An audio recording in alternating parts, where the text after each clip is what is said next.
How long are you going to mourn over something that I have rejected? Now, you would also have to understand the background of the story as well to understand that the Israelites wanted a king.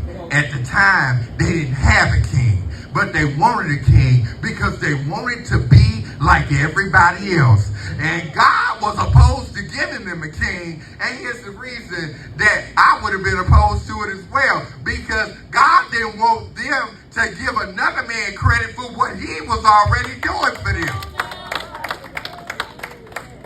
All glory, all honor go to God. I'm not going to give another man credit when I know it was God that did it. But God then ended up giving them what it was that they asked for. See, you got to be careful what you ask for. You really got to be careful what it is that you ask for. Because sometimes what you ask for, it ain't what you want and or what you need. But sometimes what God will do is that he'll give it to you just so that you can experience what it is that he was trying to hold you from all the time. Now, you understand that he had gotten into a place that he had became so disobedient with God. And see, that's how we do sometimes. See, I know I raised my hand. I know I ran from mine for over 25 years.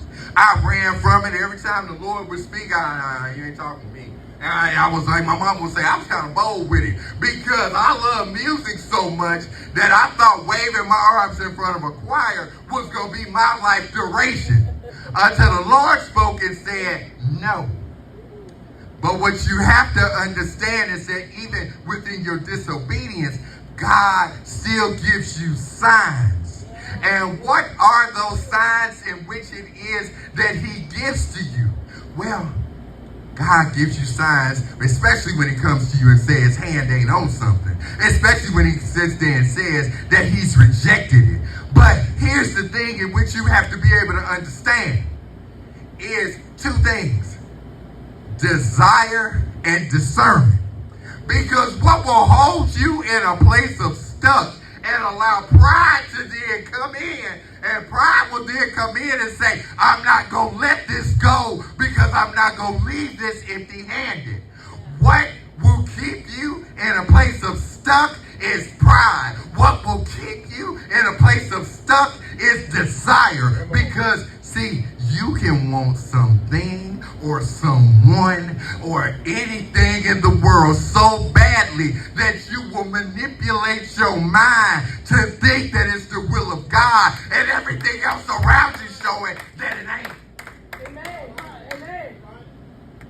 You will find yourself in a place of stuck because God is showing you that ain't my will. That ain't my will. But your mindset will say, oh, well, God, yes, it is. Yes, it is. It's the will of the Lord. Yes, it is. Yes, it is. You got your hand on. No, it's not.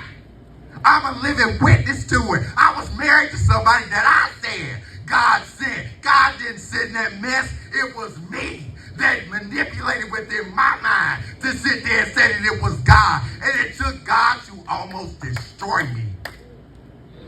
And that's real. To almost destroy me for what I was trying to hold on to. See, that's another reason you understand when it ain't the will of God. That's the reason it get bad. That's the reason that they cuss you out. That's the reason that they call